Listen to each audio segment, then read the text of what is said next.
Welcome back to WagerTalk.com. I'm Marco D'Angelo, joined with Preston, the Sports Cheetah.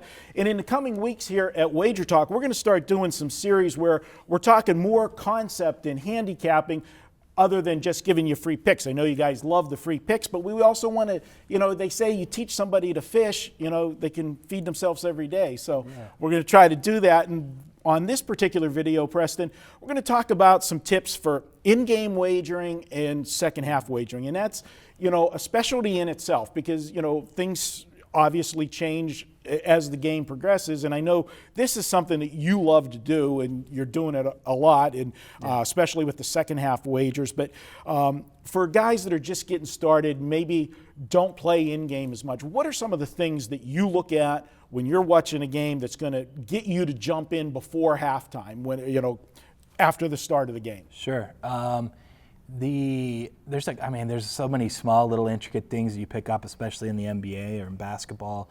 The first tip I tell anyone who starts doing this or that asks me, I don't just blindly bet second halves or in-game stuff. If I'm following it, I'm actually watching the game, because there are things that happen if certain players are in foul trouble or there's an injury, whatever it might be.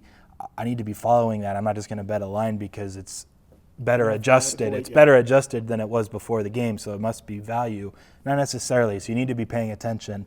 You need to follow along. This is actually lost, and I had a good deal of money on this, but it happened recently when the Thunder were playing the Cavs, and it was announced right after the start of the game that Kyrie Irving wasn't going to be playing. He had some intestinal, I guess he had bed bugs or something, and his stomach ache. He was tired. It came out later. It's kind of been a story on radio. But the point was, at the time, I made a play on the Thunder pick because it was the in-game line. The algorithm of the sites used to just post the line based on the score discrepancy, and the pregame closing number was short because it was including Kyrie in the number. So I played the Oklahoma City pick. They didn't end up winning the game. They ended up getting destroyed. But that was something that I would have never bet unless I was following the game.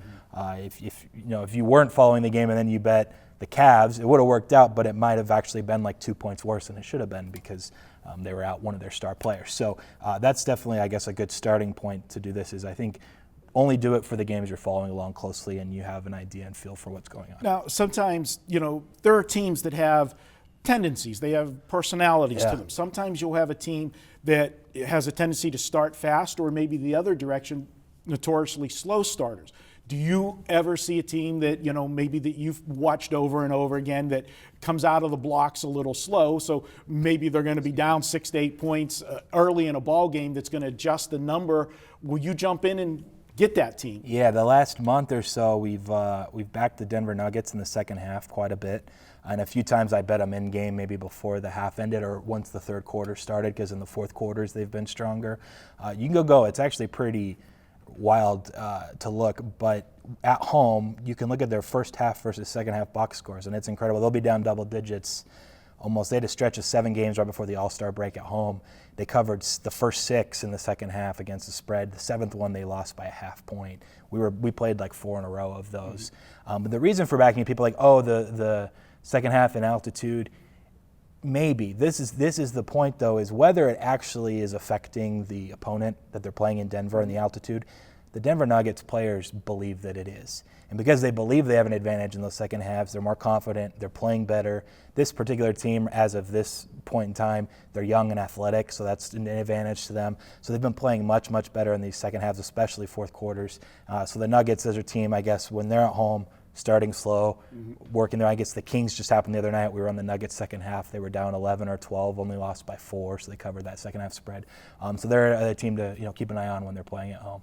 Definitely using your psychologic degree a little bit there, which it makes sense. And have you gone as far as to look and see if there's any difference if the team that they're playing is rested or playing a back-to-back? The back-to-back's auto for me, especially a lot of times it's coming off a Salt Lake City, Utah Jazz game, and then they play Denver the next night.